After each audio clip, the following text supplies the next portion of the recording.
walking in Sarajevo this summer, very early in the morning, and there were three tourists from the Gulf, three Arab young men coming out of the Catholic cathedral. They were apparently visiting it in Sarajevo. And so I was, eavesdropping, of course, listening to their conversation as they were walking in front of me, and one of them said, "Do you know how lucky they are? They only pray once a week."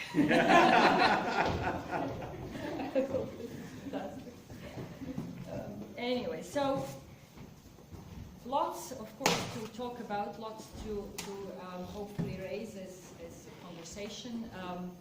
I'm going to put a little bit of context to my talk, to my study, and then take you through a visual journey that I hope will make some of these, introductory remarks more clear, and hopefully also evoke some ideas and some responses among you, so that we can have a conversation after this.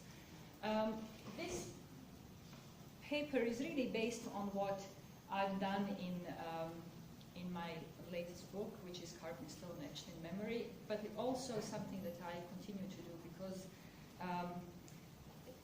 one of the, if I want to say as a Bosnian here, one of my political goals, ideological goals really, is to try to break away from a very common narrative that we have in the Balkans, which is a 19th century sort of,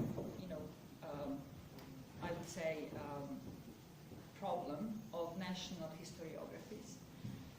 In the Balkans, they took a form of us versus them in the context of Ottoman and post-Ottoman period. So every Balkan country, every Balkan state, from Greece up to Croatia, Bulgaria, Macedonia, Serbia, everybody, Romania, all have to say something about the Ottoman Empire. And the Ottoman Empire, in that sense, features extremely prominently in the national historiography, national imagination. You are either nostalgic towards it, or you are anti-nostalgic. And that's how you, so these kinds of, you make a choice as a state, as a new post-Ottoman state, you make a choice. And most of the time, the choice is in the rising, particularly, given the fact that majority of the Balkan states are Christian states, it was anti-Ottoman. Two exceptions, Albania and Bosnia. Albania happened to have survived the fall of communism and 1989 without too much political trouble. And in fact, it's a wonderful example of how a solution was found in a peaceful and extremely integrated way. Alas, it's a very poor country and not much comes out of Albania, but really it's something that I think, perhaps to perk your research imagination. It's a place really to look at as to how these different, because Albanian identity became associated with three different types of religious identity, Orthodox Christian, Catholic Christian, Sunni Muslim, but also now Bektashi Muslim. They've separated Muslim community into Bektashi community, Shiite community, and the Sunni community. So you have, in fact, four different religious communities that all claim to be of Albanian national identity. In the rest of the Balkans, it's really a very big mess. Bosnia is particularly messy because, again, it contains the religious pluralism that stretches back to medieval times, that was enhanced by the Ottoman, of course, by the Ottomans, but that in the period of national formation became completely disjointed. And that's the both. So that kind of history of multiculturalism in Bosnia is both its treasure, but also its curse. So we have, depending on the period, it depends on the effects of that are manifested differently. And going back to this idea of the Ottoman, the image of the Ottomans, the nostalgia. Oh, sorry. I'll do this. So what we have as the issue around national memory, a very contentious question as to where do we fit the Ottomans. And somehow it's all either you are part of them or you are against them. And if you are with them, it means that you are a residual Muslim community that was formed during the Ottomans and you should not be there. So part of my research is to get away from this kind of bifurcation of local histories and the historical imagination and try to look at other ways in which the Ottoman history can be reconfigured and thought about and remembered as well as studied, because there are so many things get lost in this either-or narrative. So many symbols get, just get somehow entrenched in this. You are either pro-Muslim or you are anti-Muslim, you are pro-Ottoman, you are anti-Ottoman. And including the fact that people actually coexisted there regardless of what empire was in charge of Bosnia. People lived in a very small space, shared the cultural history in some ways, and that in fact needs to be not only mentioned but also in some way celebrated. And so part of my study really has to do with both my political orientation within my homeland, of course, as being,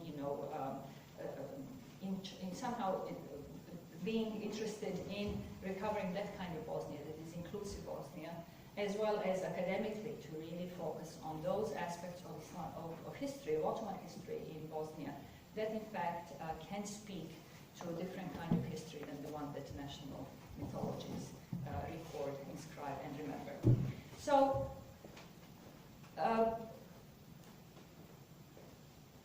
it is really, for anybody who has been to Bosnia, and I know that some people, well, at least I know that the two of you have, but if anybody else has been there, one of the things that you really need to keep in mind that it's very hard to travel through Bosnia without coming across some kind of a cemetery. It's full of tombstones in the cities, outside of the cities, and so on and so forth. This is an Ottoman cemetery, old Ottoman cemetery in the middle of Sarajevo, that is part of everyday landscape. Here is a 1995 Srebrenica genocide memorial in Potocari, which testifies to yet to a more modern history, but equally stands out in the landscape. Here, two solitary tombstones lying seemingly randomly and really disconnected from the communities, but all of them in some ways testify to a certain history of course, the relationship between the living and the dead on the one hand, but also to a certain kind of history that is recorded, is inscribed in the landscape, but has not been really studied in any great length. So that's where my curiosity, and that's where I began, thinking, well, how can we in fact speak of these tombstones in order to recover certain aspects of history that we cannot find in documents, in social history otherwise. Here is a map of, just to maybe remind you a bit or introduce you, Ottoman Empire in 1580. Bosnia is part of a very large, of course, imperial territory. It's one of the provinces. It's the most western province of the empire, and in that sense it actually stands rather strategically in a very important zone in terms of Ottoman administration, but it's one of those provinces that of course gets lost in many other provinces, many other cultural units that exist in the Ottoman Empire.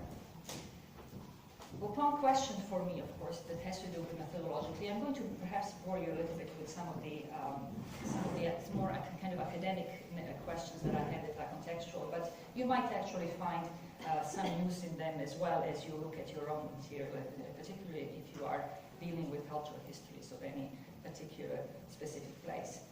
So one of those questions related is how can we speak of a local culture, a microculture, without reducing it to geographic and historical determinism? In other words, how can I really say that Bosnia is, has something special about it, and at the same time look at how it is incorporated in the Ottoman Empire? What are the ways in which we can, in a way, recover its specificities without making it either elitist or without excluding it from a broader question? This is a very, I think, a very pertinent methodological question that we all struggle with.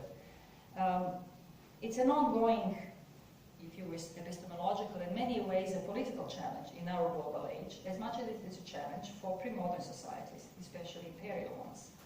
On the one hand, we are invited to consider culture as being fluid and porous, rather than isolated and discrete. In other words, we are asked to be part of some kind of global continuum. Yet on the other, we insist on cultural embeddedness of many of our values and practices. We break down walls to become global village, on the one hand, and on the other, we build walls to preserve our distinct identity and cultural integrity. Of course, you know, every time there is a new Olympic Games, there are more and more states represented. There are more and more countries that one becomes aware of in the world. So we are breaking down the walls, and then we are building national walls on the other hand. So how do local cultures become part of an imperial fabric? What happens to them? Do we still treat them as local, or they become part of an overarching, broader entity? Who adjusts to whom? Here I evoke a couple of theorists, two in particular. Sidney Pollock's suggestion that the encounter between a cosmopolitan order and vernacular cultures occasions important shifts through which both the globalizing tendencies of the former and localizing tendencies of the latter get to be mutually reconfigured and historicized. While the vernacular becomes the matter of choice against the cosmopolitan impulse, the relationship can become inverted, whereby the vernacular, by pushing back, often becomes constructed as dominant. So we have a situation where it's not just the imperial culture that affects the local culture, but the other way around as well. And I think this is something that, you know, we need to see these processes as being, I think it's wonderful how he does it in the context of South Asia and Sanskrit literature, and later on Roddy Trichy, inspired by this, used it in the context of Islamization of Southeast Asia. A wonderful book. The other theorist and historian that I like to draw attention to is an Israeli scholar, Avner Ben-Zaken, who in his book Cross-Cultural Exchanges argues that cultures are not just porous, but they actually consist of many origins, and thus we ought to look into the mechanism that combines one culture from many. In other words, he's saying that every culture is multicultural. It's just a matter of us trying to see how, in fact, the margins of every culture, he says, overlap margins of adjacent culture, creating what he calls a zone of mutual embrace, where exchanges take place freely, randomly, and with no relations of power. He further argues that those areas are the loci of any cultural and scientific innovative creations, and that often scientific revolutions start in those margins and end in cultural centers. Here, I find this particularly persuasive, particularly in the context of that question about nationalism, because national cultures claim, of course, purity, and once you acknowledge that that purity is, in fact, not there in the first place, then it's the matter of not only of political responsibility and ethics, but also it's part of an academic ethics that has to be, in fact, challenged. So, if we bring this to the Balkans, and I touched a little bit on this, I want to broaden the lens from Bosnia to all of to sort of regional issue around the Balkans as the margins of Europe. We are told, of course, that this is the most troubled part, that is constantly crushed by ethnic Asian hatreds and caught up in perpetual warfare. We encounter repeated representations of the Balkan people and countries as indistinguishable from each other, interchangeable in their unruly disposition and behavior, predictable in divisive politics, and therefore all the same, in many ways representing the dark side of enlightened and progressive Europe. The German philosopher Hermann Keyserling has allegedly stated, if the Balkans did not exist, it would have to be invented. And this is, of course, very important. This idea that the Balkans exhibit simultaneous sameness and difference. So they're all the same, they all kill each other, but then they're so different that they know exactly who to kill. And that, in some ways, at best exemplifies the trope of narcissism of small differences. A very politicized, in a way, impulse. The ongoing popular discourse downplays, if not dismisses, the rich complex cultural tapestry of the Balkans as negatively paradigmatic, and only reinforces rather than problematizes these popular representations as historically accurate. So, if we we try to sort of put this project it onto Bosnia and look at the, what I like to look at is the tombstones. What kind of things would we in fact try to figure out? What kind of things would lend themselves to investigation? It's the question of course, investigating the dead of history. How do we place them into our historiographic enterprise? I'm emphasizing here historiography because it differs in important ways from the way other social scientists deal with the dead. For example, anthropologists have long recognized that social relationships do not end with death. Rather, people continue to engage and have encounters with the deceased, and the interest in ritual and symbolic action has propelled much of the anthropological research, encompassing the issues of repatriation and mobility of human remains. In turn, archaeologists who often have direct encounters with the dead treat human remains not in representational terms, but as objects of study per se, as things in themselves. And as historians, however, we get caught up in a paradox. Of course, the subjects of the historical studies are dead. They're all dead. But we have a tendency to resurrect them and speak of them as if we are in fact watching what they do. We are looking at them in action. So we kind of have a voyeuristic look into history and pretend that they're not dead. So what happens if we in fact treat them as dead? What happens if we maintain their deadness and try to see how we can animate them in fact in a different way? So this is partly what I've tried to do, and one of the things that in that process, rather than go into too much theoretical explanation, is just to draw your attention to what I find very important, and that is that in unpack the meaning of the tombstones, which of course deposit the dead, we must not lose sight of tombstone's primary function. Tombstone's primary function, as far as I'm concerned, is not, of course on the one hand it has this value for social history, tells us who the person is, when they were born, and so on and so forth. But its primary function is to commemorate. Primary place is to, in fact, it is a material trigger of memory. It's a marker and guardian of memories of both public and private kind. So people are buried by their loved ones. They're to be remembered by their loved ones, but they remain as heritage for the community that also lives in that area. As an expression, therefore, of material funerary culture, the tombstone has both a visual and tactile quality, making it possible for the living to anchor their memories and stabilize them for private sentimental needs, as well as public ritual practices. Of course, as personal connections recede with the passage of time, the tombstones either gains a broader cultural function of being an aspect of collective heritage, or is abandoned to naturalize in the landscape to become yet another fixture.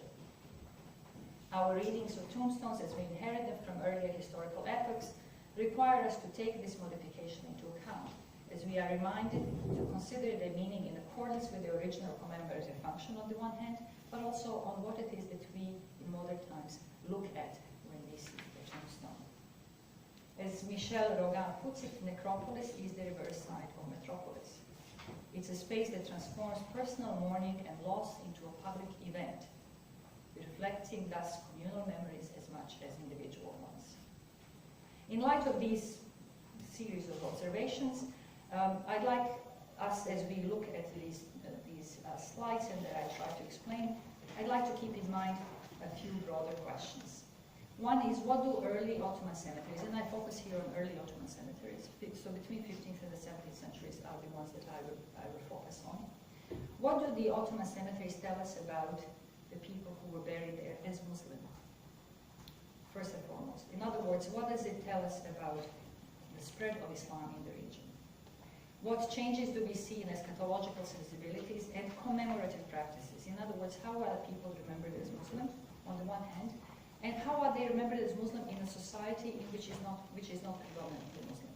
So in other words, do they speak to those who live around them, but who do not share their eschatological hopes and sensibilities? How does epigraphic evidence relate to the issue of what happened to Bosnia in this period? The issue of language, literacy, culture, etc. In other words, formation of Bosnian Islam and its relationship with Christian neighbors? And what are the nodes of connection with other Ottoman epigraphic practices? So, just to the map that I show here is the really the sort of the height of the Ottoman Empire. Bosnia had fallen under the Ottomans in 1463, and one of the remarkable events that happened there, or remarkable thing that happened in Bosnia, is that lots of people converted to Islam in waves of conversion. It is not really completely clear. It has never been fully explained why people converted to Islam. We know that the Ottoman archive, the Ottoman social sources of and registers show that in fact villages converted, but then sometimes actually this conversion was polylateral. It didn't go from Christianity to Islam. It went sometimes from one form of Christianity to another form of Christianity, and also it wasn't completely uniform. So you have a situation where one family member converted and others did not. And in fact, to the point that we do have a saying in Bosnia that this kind of the kind of uneven conversion process also remained the order of the day. That in fact people never really completely, rather than of course not challenge the question of authenticity of their belief and their new religion. But people really did not necessarily see themselves as separated from those who lived around them. There is the saying that I'm in question, that I evoked, says, Ujutro Alija, which means in the morning Ali, in the afternoon Elijah. So, you are kind of the question of flexible identities. These are the typical Ottoman letters that tell us about the conversion. These are the census of various villages that tell us when, who converted, when, and so on and so forth. This is not something that looks terribly interesting, and it's not. Other things are. So for me, actually, rather than, of course, these are extremely important documents because we learn about those conversion processes, but we learn about them very statistically. We do not really learn what that means to a person who takes on the new religion. So this kind of cultural shift that happens in personal identity when you change from being a Christian to becoming a Muslim is what is very difficult to trace. We have conversion narratives, but they usually tend to be polemical, and they are used in order usually to have some kind of polemic that would be either anti-Christian or anti-Muslim. What happens to an ordinary person who takes on Islam in this period is really quite lost to us. And so for me, the tombstone seems to be the closest we could get, because it is a form of a primary text in which people speak how they want to be remembered. So it's the closest we get to the first-hand narratives as far as I'm concerned. Before the Ottomans, the most common way of burying the dead was through extremely large monoliths, which are referred to as stečak tombstones. Stečak tombstones look like this. They are enormous slabs that lie all around the Bosnian landscape, and that there are about 60,000 of them, roughly in the area of Bosnia, still surviving, still existing. Only a fraction of them are inscribed, and for the most part they are mute. So we don't really, again, we have very little. They are quite a phenomenal presence, but we have very little knowledge about who lies really buried here. But they are, as I said, they are everywhere, and they are usually associated. There is a theory that this was the crusade that you mentioned was in fact that it was launched against the heretics of Bosnia, who were supposedly the Bogomils. Yes, this is a part of a narrative that has never been really fully historically verified, but that there was a presence of heretical form of Christianity in Bosnia, and that it is these Bogomils or the dualists who in fact adopted Islam later on.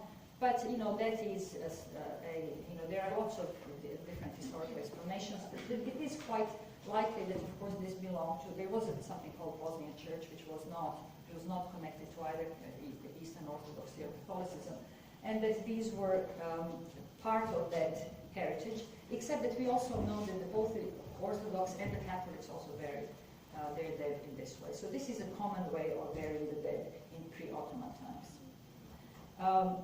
This is another of those large necropolis that lies in central Bosnia.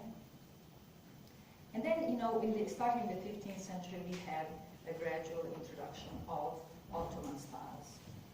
And this is where I try to problematize this process as having two different kind of sides to it. One is the process of Islamization, and the other one is the process of Ottomanization. As I said, we know from these registers when people became Muslim.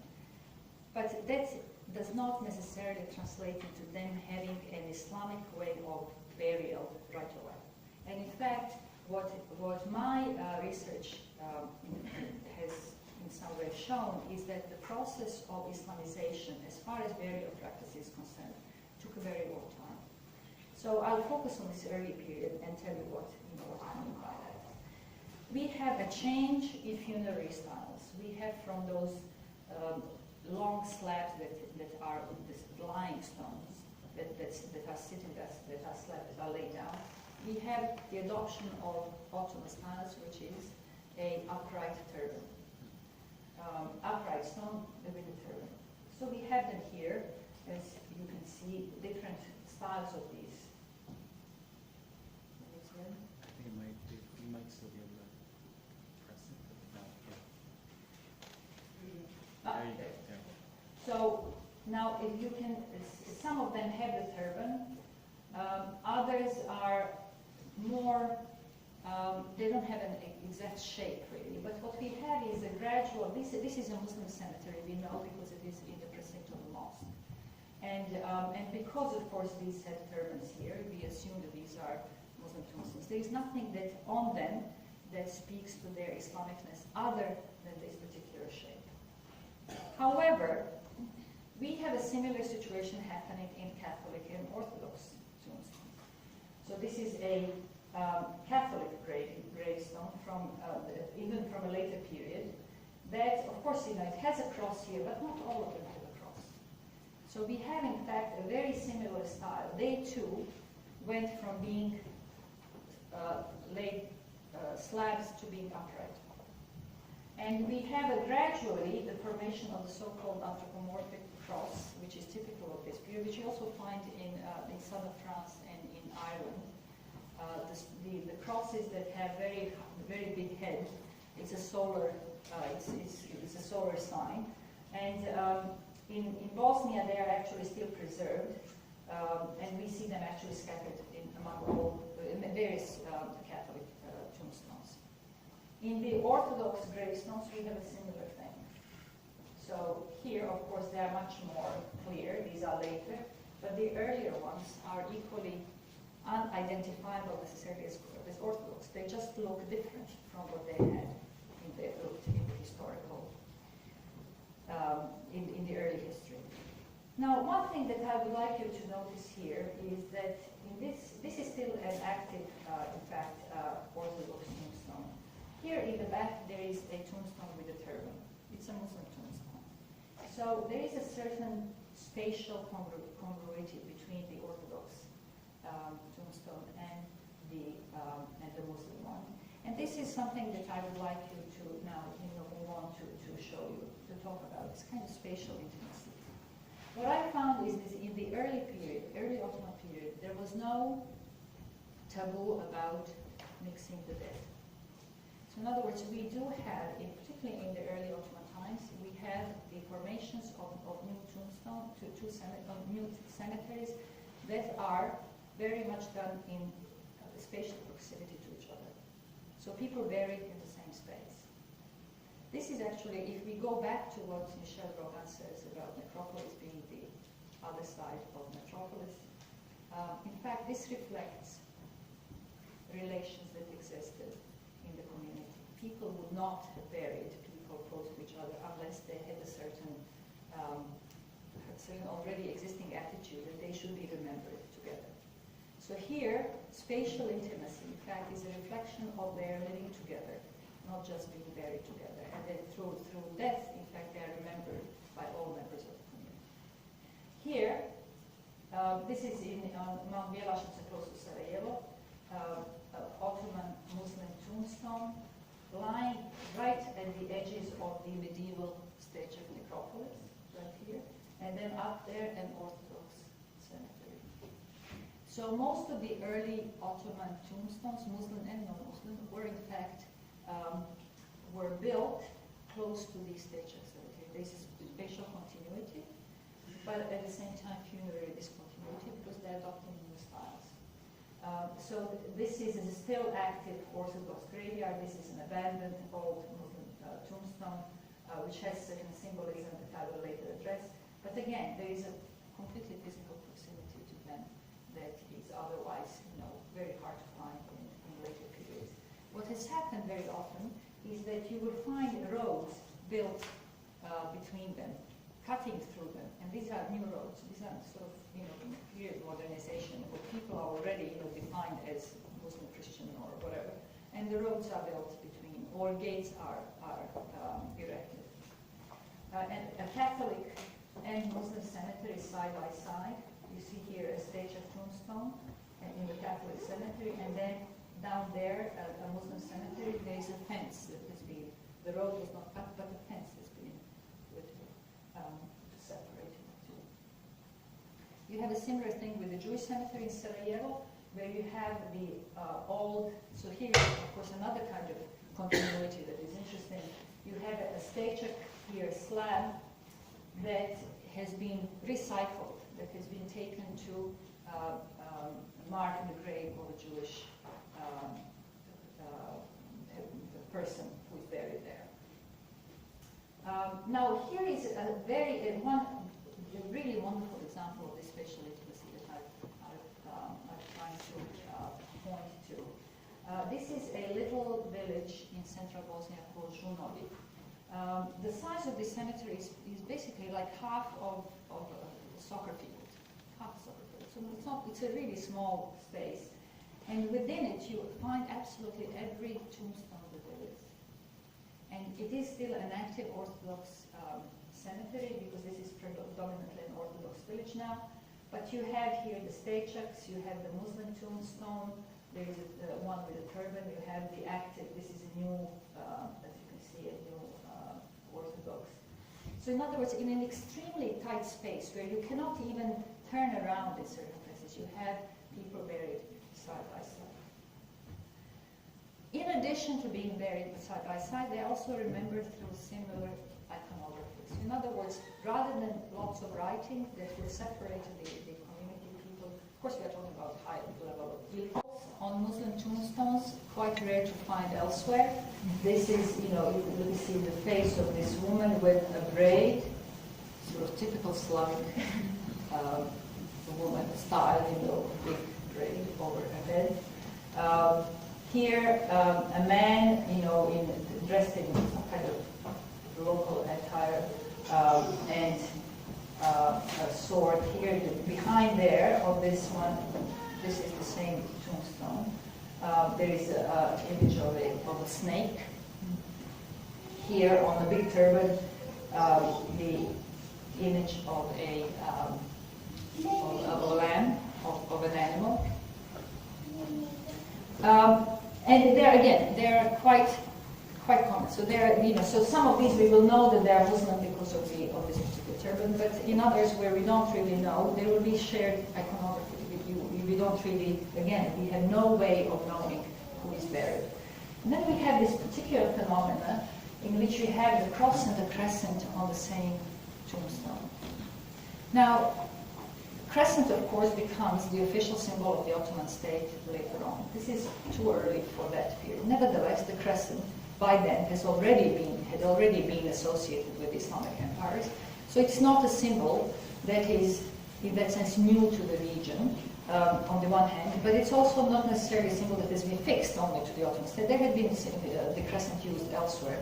But the idea to use it during the Ottoman times is already a statement of recognition of some kind. So we had this tombstone lying in the field somewhere, where on one side you have a cross, and on the other side of the same tombstone you have a crescent.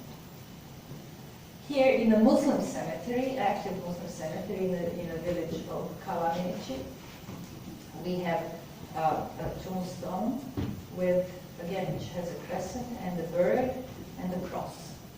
So this is this is no longer a dilemma. This is a Muslim tombstone where everybody who is buried. We do have a record in the social registers. We had a record of this particular village. This person who is buried as a Muslim, he is buried with a cross on their tombstone. Likewise, we have a cross and a crescent in Catholic cemeteries. This is in Herzegovina, in still active Catholic cemeteries. A crescent and a cross. Here, a crescent and a cross. And again, look at the shape of this tombstone. It looks indistinguishable from the one that we had seen in Muslim cemetery. Again, a cross and a crescent. Rostov Travnik. This is a very interesting cemetery. Oh, okay, here one more in an active. We know even the name of this person. This is an Ahmed, who is buried here and who has a cross on it. And look at it. It's a cross which has a solar, head, anthropomorphic cross. Here, a very big cemetery, which is absolutely beautiful. It has now become part of the UNESCO heritage. It is referred to as the cemetery of wedding martyrs. This is a common trope that you find in the region, and which is actually very curious, because every time, I go and I ask, well, do you know anything about the cemetery? And then people tell me, well, there is a story. And the story is suddenly, as if I've never heard the story, and I hear it in every village. But it's every time as if, and it's somehow as if they don't know that it exists elsewhere. And the story is that there was a wedding rite, a wedding ceremony. So people, the bride and the groom were passing by, and then came a gang of somebody. So if it is a Muslim wedding, it's a Christian, either Catholic or Orthodox gang that came by. If it is a Christian wedding, it's a Muslim who came by. They had a fight. They all died in the spot. They had a brawl. They just all died, and then the tombstones were erected to commemorate them both. So you have here, and at least as part of the common narrative, the popular narrative, the explanation why you would have a cross and a crescent. So that's why it's also referred to as wedding martyrs. It is a place which commemorates the youth from both groups. So you will find the variations on this depending on which part of who lives in that, whose village it is. And then we have something that particularly struck my attention, and of course I'm not really an archaeologist, nor am I a visual historian. I do texts, and so I was focusing a lot on texts wherever I could find them. We have something that is remarkably noticeable, and that is shared epigraphy. And certain changes in, of course, the literacy culture, the way in which Muslims and the Christians are remembered. Initially, during the pre-Ottoman period, we have those 4,000-something statue tombstones that are in fact inscribed. They are written in Bosnian Cyrillic or Glagolitic, and gradually Muslim community adopts, of course, Ottoman script, Ottoman Turkish script, Arabic modes of commemoration, so we find Arabic inscriptions. Initially, however, they don't. So those that were inscribed practically in the same way. We have here, these are two tombstones that look identical, and they are now lying in the courtyard of the National Museum in Sarajevo. One is to a Muslim, and the other one is to a Christian. They come from the same village, so obviously there was some kind of, and they're both associated with military campaigns. So it's the same stonemason who inscribed the tomb. So both of them have practically identical inscriptions, except that one names Mahmud as a Muslim, and the other one names Radeboy as a Christian name. So we know that by the nature of those names that they are two different tombstones. Here, a typical, again, a Muslim tombstone to a Suleiman. We know by the name that this is a Muslim, but the inscription follows the practice of pre-Islamic times. From the Stechaks, Asebili, this is the marker. And then what we have is actually a very interesting phenomenon, which is development in Ottoman. This is now with the question of how vernacular cultures, in fact, offer their own solutions sometimes to the issue. So normally in Arabic tradition, you will find inscription Hada Qabr. This is the grave of this and this, or Sahib Qabr, the name, the resident of this grave is this and this. You'll find it also on Ottoman, on Persian as well, tombstones. Here, Bosnians have decided to translate the Qabr into Nishan. Nishan means marker. Nishan, the word of Persian descent, that is in Arabic, really means just marker. When you shoot something, and so on and so forth. Nishan literally means marker. Here, bilik, in the pre-Ottoman times, is used. This is the bilik. So Bosnians translated into Arabic, this is the bilik, but we're writing it in Arabic. So Nishan became the word for tombstone that is now commonly used for Muslim tombstones in Bosnia. This is not the Ottoman practice. In the Ottoman it is mezar taşı. We call it Nishan. But it is really, this is the only explanation that I've gone through all the various inscriptions in the Islamic world that have been recorded. There is no word Nishan used. I know that it's used it appears in Indonesia and Malaysia in reference to a particular marker, but it doesn't have this kind of connotation. Likewise, two tombstones lying next to each other, very close to Stolac actually. Aseleji Iskender, here lies Iskender, Muslim name, and then Aseleji Iman, here lies Iman. And a practice that is not common in the Islamic world, that is to bury two people under the same tombstone, is continued in Bosnia. Hassan and Ahmed are two brothers who are inscribed here in Bosnian Cyrillic and commemorating the late 15th century. And then another very common thing to do, the translation from the Catholic practice. What you are now is what we were, what we are now, so it should be a very common inscription. We have it here in Arabic, Ya Waqif bil-Qabri, Tunisi, تتذكر بالأمر بالأمس كنت مثل غد تكون مثلي. So you will be what I am now, and the day I will be. Finally, just as a kind of a last little visual, here is a very interesting tombstone that is in the Jewish cemetery in Sarajevo. And we haven't really talked much about the Jewish community that was formed after the expulsion from Spain. They were settled the Sephardic Jews were settled in Bosnia, just as they were settled in other parts of the Ottoman Empire. And then later on there is the coming also of the Ashkenazi community, particularly strengthened through the Austro-Hungarian Empire. This is a tombstone of a relatively recent history, 1916. Zeki Efendi Rafaelovic is the name of a rather influential Jewish thinker and founder of a Jewish